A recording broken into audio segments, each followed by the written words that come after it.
भाइयों बहनों, कल जब मैं एयरपोर्ट पर उतरा तो एयरपोर्ट पे अपने कुछ कार्यकर्ता मुझे आए थे, मिलना हुआ, उनसे बातें हो रही तो उन्होंने मुझे एक गाना सुनाया, एक गीत दिया। संदेश खाली की बेटियों ने, वो कोई संगीतकार लोग नहीं है, वो कवि लोग नहीं है, वहां पर मजदूरी करने वाली बहनें, ऐसी बहनें टेबल थपथपाकर कर संदेश खाली की मुसीबतों का एक गीत गा रही थी। वो गीत मैंने सुना, बंगाली में गीत है, लेकिन मैं अपने आंसू रोक नहीं पाया। मैं तो हर बंगाली को कहूंगा को संदेश खाली की उस बहनों का गीत जरूर सुने। इतना भाव विभोर करने वाला वो गीत है, यानी जो बंगाली नहीं है वो भी समझ जाएगा।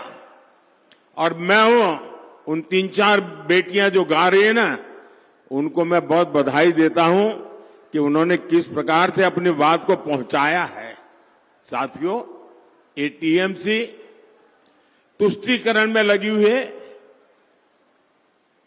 आप मुझे बताइए, क्या वोट बैंक इंसान से भी बड़ा हो सकता है क्या? क्या ये तुष्टीकरण मानव धर्म से भी बड़ा हो सकता है क्या?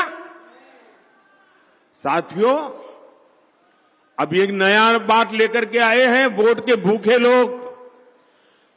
अब 2 चरण में उनकी दुनिया डूब चुकी, तो खुलेआम एक नया खेल लेकर के आए हैं। और पढ़े लिखे कांग्रेस का खासम खास परिवार उसका प्रवक्ता है। अब ये कहते हैं मोदी के खिलाफ वोट जिहाद करो। जिहाद क्या होता है, ये हमारे देश के लोग भली भांति जानते हैं। हमारे देश में दशकों से ये वोट जिहाद का खेल पर्दे के पीछे चलता था, चुपचाप चलता था। पहली बार वो इतने हताश और निराश हो चुके कि खुलेआम अब वोट जिहाद की सार्वजनिक माइक पर घोषणा कर रहे हैं। इसलिए वोट जिहाद की इस अपील पर कांग्रेस का शाही परिवार चुप है। यहां टीएमसी का परिवार चुप है, लेफ्ट का परिवार चुप है। यानी कांग्रेस हो, लेफ्ट हो, टीएमसी हो, ये इंडी अलायंस के जो भी चट्टे बट्टे हैं, सारे के सारे वोट जिहाद से सहमत है।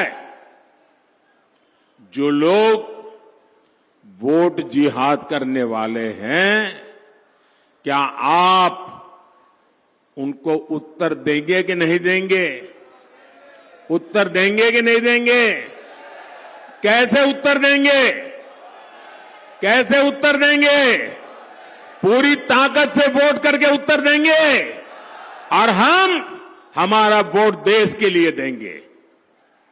हम प्रतिक्रिया नहीं करते हैं, हम विकसित भारत के लिए वोट करेंगे।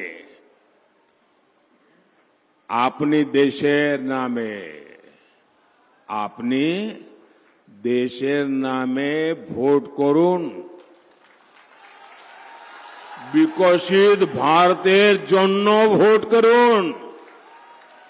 साथियों, टीएमसी हो, कांग्रेस हो या लेफ्ट हो, ये जो इंडिया अलायंस है, ये अपने वोट बैंक के हितों के लिए कुछ भी कर सकते हैं। आप देखिए, कांग्रेस के नेता घोषणा कर रहे हैं कि आपके मकान, आपकी दुकान, आपके खेत, बहनों के गहने, सबका एक्सरे करेंगे। बताइए, आपके लॉकर का एक्सरे होगा, आपके घर में क्या पड़ा हो उसका एक्सरे होगा, आपकी दुकान में क्या है एक्सरे होगा, आपके पास क्या कमाई हुई है उसका एक्सरे करेंगे। ये लोग आपकी कमाई का एक हिस्सा जब्त करेंगे और फिर अपनी ये जिहाद वोट बैंक वाली खास वोट बैंक है ना, उनको वो देना चाहते हैं। क्या आप अपनी संपत्ति लूटने देंगे?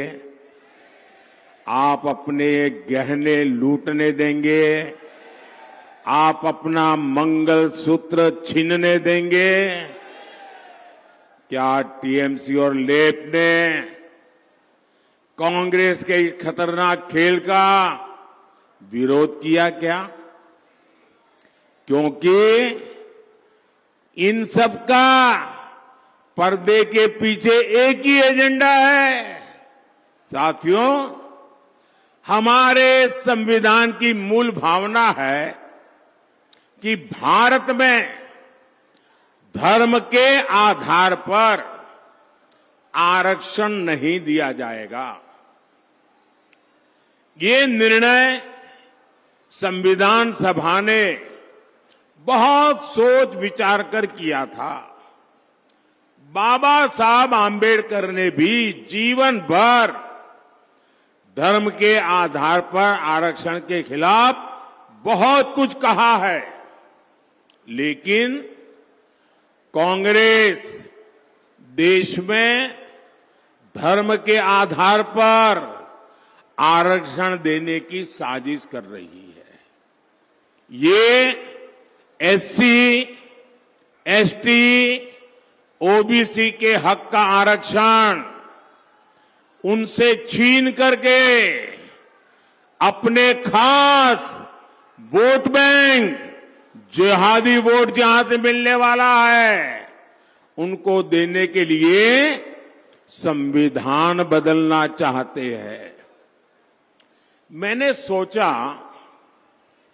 कांग्रेस इतना पागलपन क्यों है उसके विषय में, तो मैंने कुछ लोगों को पूछा। मैंने कहा भाई क्या ये क्यों ऐसा कर रहे हैं? बोले उनका सीधा सीधा हिसाब है कि वो अब दलितों को, आदिवासियों को और ओबीसी उनको जबरदस्त सजा करना चाहते हैं। मैंने कहा दलित, आदिवासी और ओबीसी को सजा क्यों?